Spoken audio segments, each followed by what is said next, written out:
Hi, this is Clayton Vandiver, your Lightkeeper, and this summer we have a very special treat for you. It's called Lightkeeper's Podcast Shorts. It's not a new clothing line, but that's a pretty good idea. Actually, it's just shorter episodes, under 10 minutes long, of our most popular episodes that we keep getting requests to play again. So here's part 2 of the Lightkeepers Podcast Shorts. Hi, and welcome to this edition of the Lightkeepers Podcast. I'm Clayton Vandiver, your Lightkeeper, with the show dedicated to everyone who wants to get the most out of life that they can. Palliative care. Hospice, it isn't just for the end of days. It isn't just for the last few hours. Also, we're going to be talking about Advanced directives. Advanced directives on this edition of the Lightkeepers Podcast.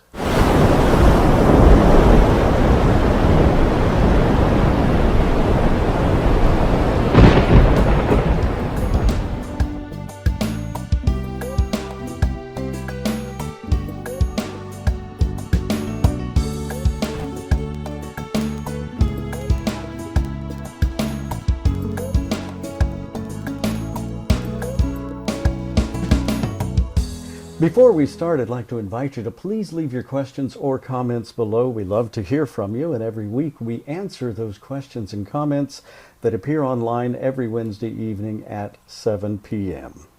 Eastern. So before we run out of time tonight, let's go back and talk about those advanced directives that we mentioned at the top of the show. What are those? How do they play into all this? So advanced directives are documents that people draft to outline what type of medical treatment they would want should they become seriously ill and in a situation where they can no longer make their own medical decisions. Okay. It's kind of like speaking for yourself before you're in the situation where you need to speak for yourself. Because once they're in the care, oftentimes their ability to communicate may be diminished, may be eliminated. Correct. So you need some form of document or legal form. Well, how legal are these forms, these advanced directives? So advanced directives come in a lot of variations. There's a lot of different documents that are circulating out there, and of course they're the basic kind that you can download off the internet. As long as it is signed and witnessed and notarized, it can be considered legally binding.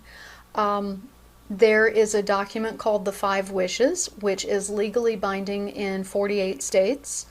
And that one is probably the most common, and it's a very simplified document which basically just covers 3 scenarios. Would you or would you not want life support in those situations? Mm-hmm. And advanced directives like that, including advanced directives drafted by attorneys, oftentimes will focus purely on end-of-life situations. Do you or do you not want life support? And these documents they're great to have, but they can be a little lacking for one simple reason. What's that? They don't talk about when you would want those To become items active. to become active. So most people think not until I can no longer make my own decisions. Okay, so you do not want life support if you have no quality of life. Right. Who defines quality of life? Everyone has their own quality of life definition internally, but it's communicating that to others that we run into the challenge. Quality of life is very subjective, and that's why I always recommend anyone who has advanced directives, it's wonderful to state, no, I do not want care, or yes, I do want care, but it's also important to identify that unless. Yes, I want life support, unless there's no hope of recovery. No, I don't want life support, unless there's a chance that I can recover back to this level of quality of life. What does quality of life look like? That's an important item to define. So before making these sorts of documents or these sorts of decisions, that's one of the things that I guess our listeners and our viewers really need to think about a little bit and work on defining for themselves. This might be something that families and caregivers can be involved with. That's an open conversation. It's not necessarily a comfortable conversation. No, a lot of people don't want to talk about it. And it is an important conversation to have, though, because advanced directives are great to have in place, but you have to know that your loved ones are going to follow those advanced directives when you can no longer speak for yourself. Of course, of course. Well, we know now a little bit more about advanced directives, about hospice, that it's not just for those last few days. It has resources that can help as far out as 6 months. Is that true in every state? So yes, that is across the United States. Okay. 6 months or less is the standard. Now there is another part of that. I don't want people to think that just because they're in hospice, it means that they are going to die within 6 months. Of course. I actually had a patient, when I was working at an inpatient unit for hospice, I had a patient ask me when he was going to die. And I gave him a brief look over, and I checked the bottom of his feet, and I said, "No, it's not here." And he said, "What's not there?" I said, "An expiration date." We don't know. We don't know when our time is up. Of course. And I have seen people that were on hospice for over a year. Over a year, they were receiving hospice support because their health continued to decline, but it declined slowly. And for a year, they were able to get the benefit of hospice support for them and their families. And everyone's situation is a little bit different. That's why we say that this is, it's all a highly personal choice. No conversation that we have on the Lightkeepers podcast should ever take the place of your own medical care. Your own medical care team, your personal advisor, who should always be consulted by you on your specific individual needs. Correct. But people should not be afraid to advocate for themselves if it's something they feel particularly strongly about. And I can give you a wonderful example of this, a personal example. Okay.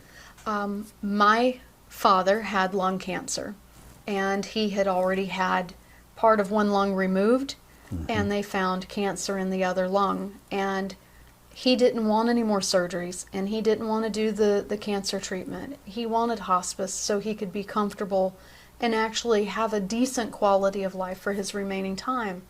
And his physician refused to sign the order. It does require a medical order to get into hospice, to start hospice care. His physician refused it, would not sign the order for him to receive hospice care unless he was willing to go through chemotherapy first to give it a try. And we had to fight that. And we did end up having to go to the surgeon who had done the lung removal, the lobectomy, to get that order signed so that he could receive hospice support. A lot of doctors are so focused on saving lives and preserving life that they're not willing to give up. And they do so with the best of intentions. They really do mean well. They want to keep their patient alive. But that may not be what the patient wants. Right. And of course, from a social work perspective, that's exactly what you do. You advocate for that patient's rights and give them their options so that they can make the best decision for themselves. And that's what we try to do right here on the Lightkeepers podcast. Of course, it's always good to talk about the quality of life and events because every single one of us is likely to go through some of these events at some point in our lives, either not prepared at all or very well prepared indeed. From watching us and joining us here on the Lightkeepers podcast each and every Wednesday evening at 7 p.m. Eastern. We hope you found some information that was helpful on this edition of the Lightkeepers podcast. Please leave your questions and comments below. We love to hear from you each week. The Lightkeepers podcast is an exclusive production of Vanimation Studios and is brought to you by A Guiding Light, a 501c3 nonprofit organization dedicated to education and information that allows informed preparation for living the very best life possible. The mission of A Guiding Light is to provide education about life planning, guidance, and counseling that eases an individual's transition and guides them and their family, regardless of their ability to pay, through options that improve the quality of their remaining days. The organization is committed to training professionals who will help you find the best information and options to meet your planning needs that are available in your area so you can be aware of your choices confident in your decisions, and at peace that you have made the very best decisions to live life your way. For more information on A Guiding Light, please visit the website at aguidinglight.org. Or to make a tax-deductible contribution, please visit the donation page on the website where you'll find tax information and the address to send a check, which is also on the screen right below me. We still have so much more great information to bring you in the coming weeks. We hope you'll join us.